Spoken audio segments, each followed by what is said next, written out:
Ada Bayo, President of the Republic of Sierra Leone, I request protocol to escort His Excellency.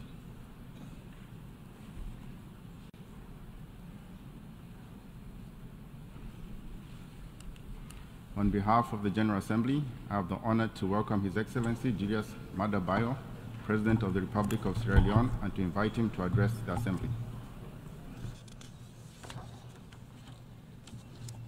Your Excellency Dennis Francis, President of the General Assembly, Your Excellency Antonio Guterres, Secretary General of the United Nations, Excellencies, colleague heads of states and government, distinguished ladies and gentlemen, Your Excellency, permit me to extend my heartfelt congratulations on your auspicious assumption of the presidency of the 78th session of the General Assembly. My delegation and I stand unwaveringly by your side, committed to fortifying the bedrock of global unity during your tenure. I offer my profound respect and gratitude to your predecessor, Mr. Saba Kurusi of Hungary, whose depth stewardship of the 77th session is a guiding beacon for all. To our esteemed Secretary General, Mr. Antonio Guterres, your dedication to weaving together the strands of global consensus for battling poverty, planetary crisis, and championing sustainable development goal is a testament to your leadership. Mr. President, the soul of Sierra Leone, echoing the spirit of Pan-Africanism, resonates with the clarion call of this year's theme: rebuild trust and reignite global solidarity. A testament to our enduring democratic spirit was showcased on June 24th, when in free, fair, and peaceful multi-tier elections, the Sierra Leonean people elected their leaders across various tiers of governance. My re-election as president for a second final term serves not merely as an endorsement of my leadership, but a solemn testament to my government's commitment to fashioning a Sierra Leone that thrives as a united, peaceful, and dynamic bastion of hope and opportunity. A nation where our aspirations for abundant jobs, food security, quality education, and equitable healthcare are not mere dreams, but manifest realities, where justice and opportunities are not mere prerogatives of a few, but the birthright of all. Mr. President, in the face of global upheavals, from the pandemic to geopolitical tensions exemplified by the war in Ukraine and the ensuing food crisis, my first term stood as a beacon of our commitment to democratic freedoms and human rights.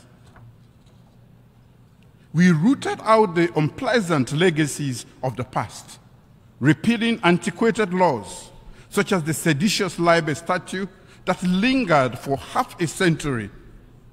We consigned the death penalty to the annals of history and charted bold advances against the scourge of corruption. Our devotion to education was unambiguous. Over 800,000 new learners were introduced under our aegis, and we significantly augmented domestic educational funding, ensuring it constituted an average of 22% of our national budget. We championed an ethos of radical inclusion, providing unfettered and tuition-free access to quality primary and secondary school education for all. In our unwavering commitment to dismantle the barriers of gender inequality, my administration declared a state of emergency on the heinous crime of rape and sexual and gender-based violence. Sierra Leone urged the global community for solidarity on access to justice and remedies for survivors of sexual violence and the recognition of November 18 by this General Assembly as World Day for the prevention of healing from sexual exploitation, abuse, and violence.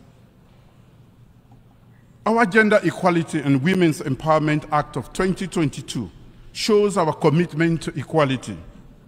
With this act, I've proudly inscribed our nation's pledge to reserve a minimum of 30% of seats in elected and appointed offices for women, ensuring equal employment opportunities, lengthening maternity leaves, and compelling our financial institutions to chart pathways that amplify women's access to financial resources that they so rightfully deserve.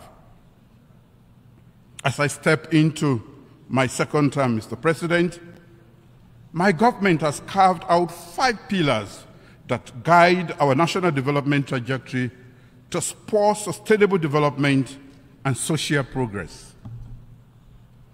Food security.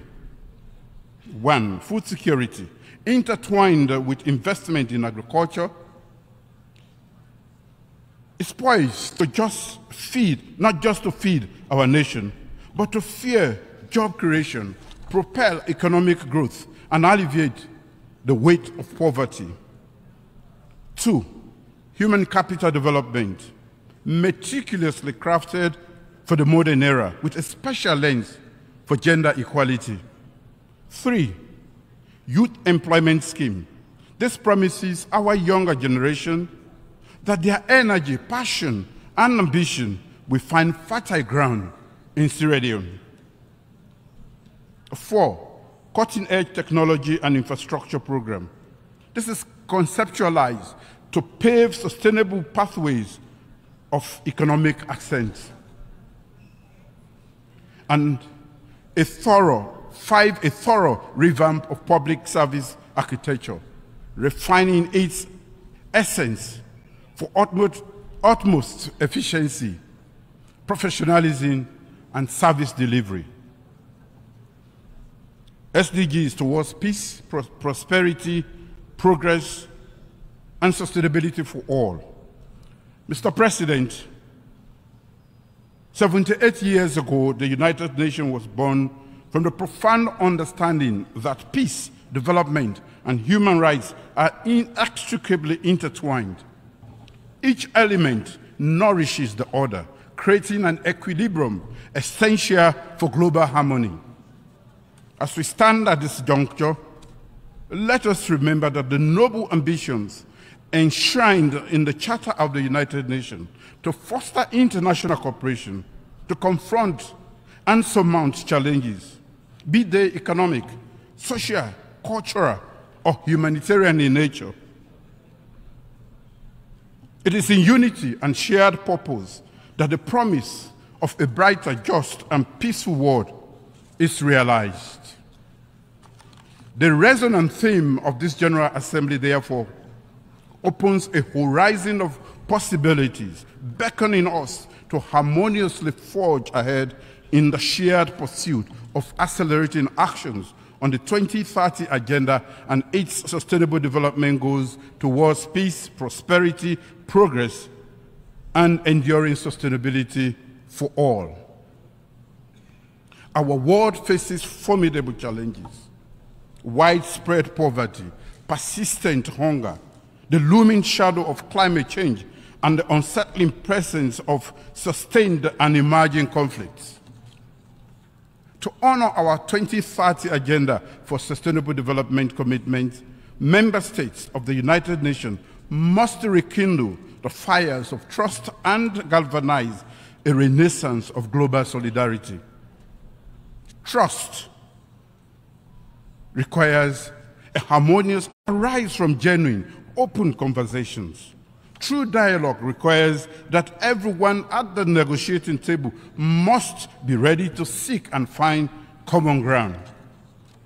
While we emphasize the importance of dialogue, we cannot ignore the crucial reality. The ongoing threats to our continent's constitutional stability are signs of deeper problems. Every action that undermines the rule of law is connected to underlying issues. These range from past and present injustices to the burden of poverty, widespread unemployment, and the dangers of discrimination. Our duty is clear. We must lift our people from poverty. We should focus on creating jobs and supporting industries that benefit our countries and our continent. Mr. President, national electoral reforms. Elections as vehicles of democratic transformation fortify governance and allow peaceful transitions. After our nation's multi-tier elections on June 24th, we stand resolved to strengthen our democratic foundation, recognizing the significance of deepening our democracy. I have instituted a National Electoral Systems Review Committee to address historical challenges to our electoral processes. Since our first multi-tier elections were conducted after the Civil War in 2002, the electioneering process has been plagued with persistent challenges, including contestations of declared presidential election results by the constitutionally mandated Electoral Commissioner. To address these historical challenges and consolidate our democratic gains, a comprehensive review of the electoral system is necessary to reform Sierra Leone's electoral landscape. The National Electoral Systems Review Committee will comprise the government, civil society, political parties, professional organizations, and development partners. It holds the mantle of evaluating existing frameworks, institutional arrangements, and observer mission reports. Its mandate extends to proposing vital reforms fortifying Sierra Leone's electoral integrity. These actions encapsulate our commitment to forging a fertile environment for dialogue, affirming democratic governance, and fostering enduring peace. Mr. President, it is regrettable to note the decision of certain member states to introduce unilateral cohesive measures, including visa restrictions on Sierra Leonean citizens following the recent multi-tier national elections. We observe that such unilateral measures, which are in contravention of international law, have sometimes been the response to electoral outcomes in other African nations to exert political pressure.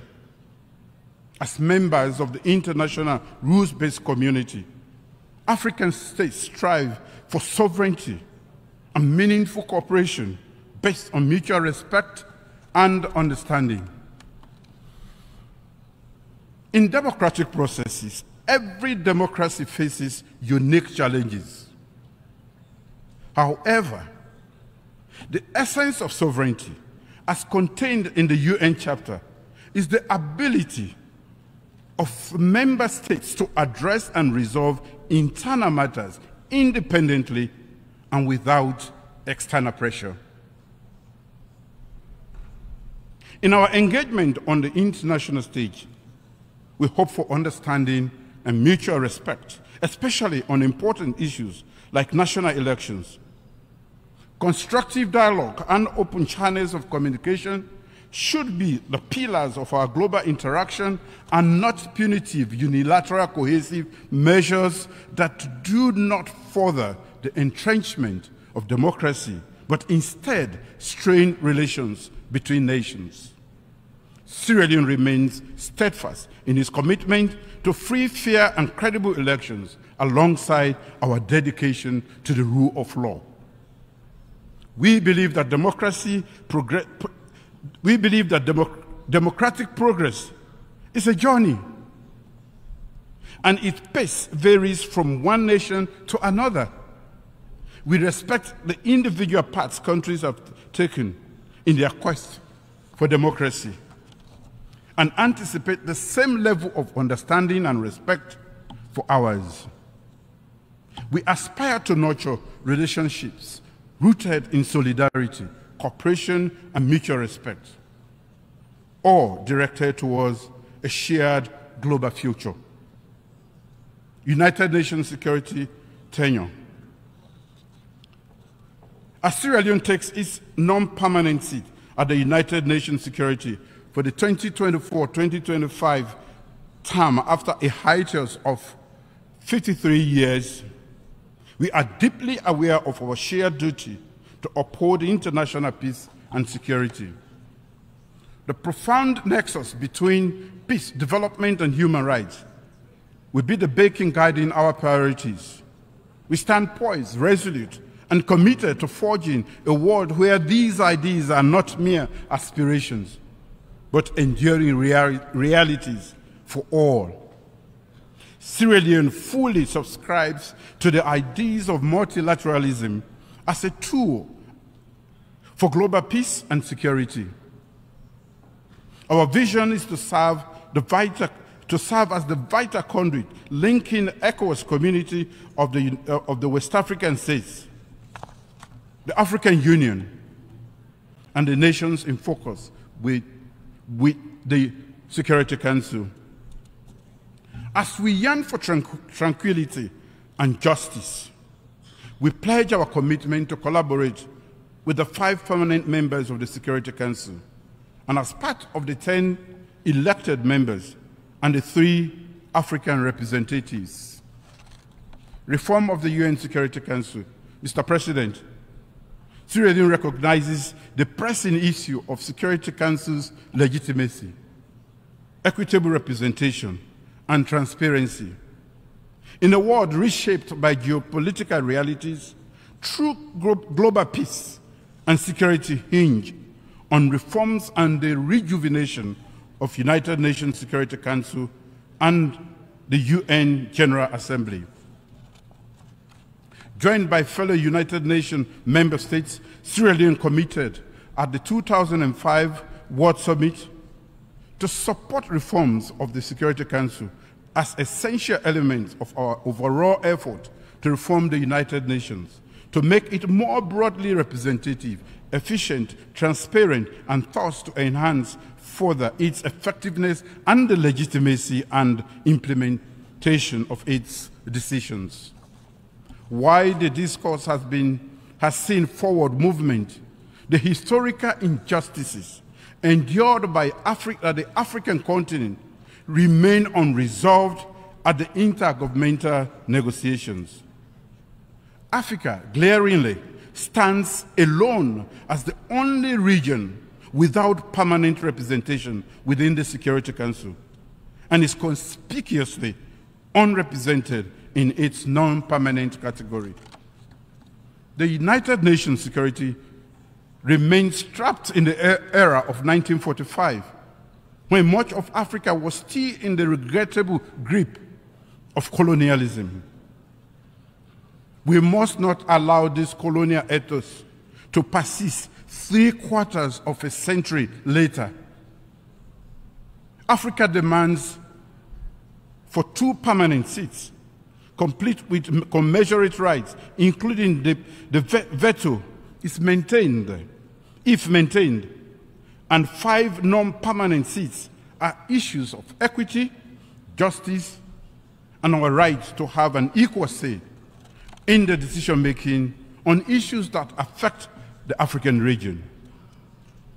Our conviction is steadfast. Security Council reform should squarely confront these long-standing inequity and imbalance, addressing Africa's unique circumstances.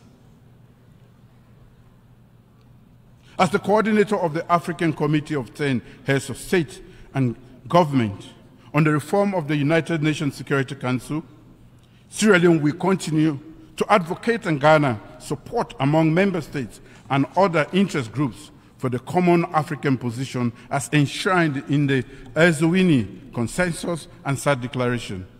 We will also envisage infusing the working methods of the Council to instill transparency, accountability, democracy, and ultimately renewed legitimacy. Climate change.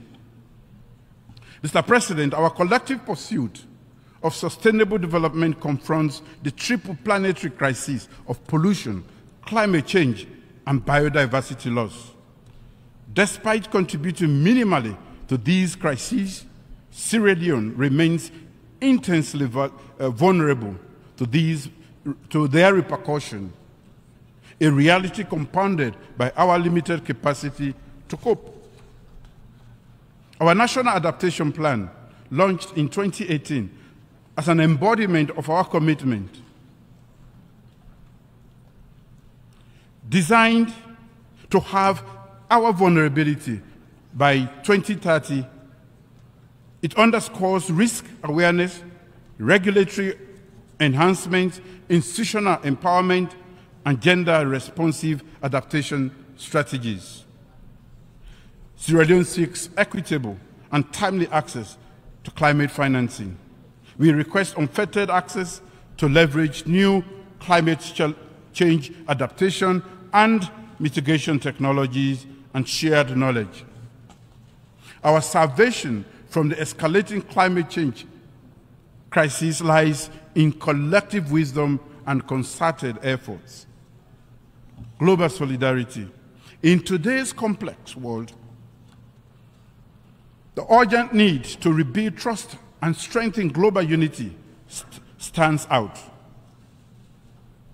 We must adopt a cooperative approach, set aside individualistic actions, and promote shared progress based on common values. As we deal with disputes of sovereignty and self-determination across the world, we must also resolve to do so with dialogue, exhausting all avenues for peaceful resolution. Conclusion. In this evolving multipolar world, where conflicts ripple across borders and power dynamics are in flux, we must recognize our shared interest and intertwined destinies. The multifaceted crisis challenging our global community demands unified action, for our collective strength is determined by our most vulnerable segments. The voices we make today, the choices we make today, have far-reaching implications for tomorrow. We stand at a crossroads. One path takes us to mere rhetorical commitments to equity and solidarity, while the other beckons us to act with conviction, driven by profound belief in equity and justice, economic justice, social justice, political justice. Let us choose wisely, for the fate of generations to come hinges on the decisions we make now. Thank you.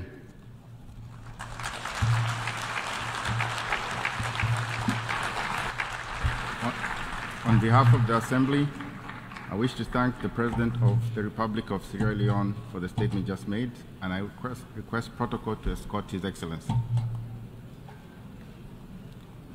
The Assembly will hear an address by His Serene Highness, Prince.